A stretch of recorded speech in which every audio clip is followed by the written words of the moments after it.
sheri ngwino hafi yanje, ijoro riracyari rito.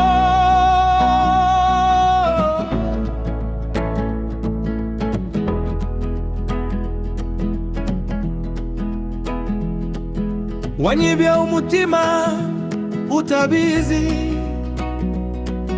amaso yawe ni urumuri rwanje.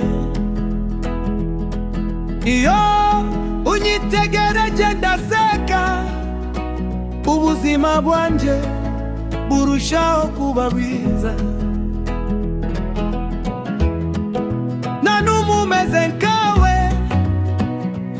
uri indabo itigera yumagura. Isezerano nguhaye uyu munsi ni ukugukunda ubuziraherezo.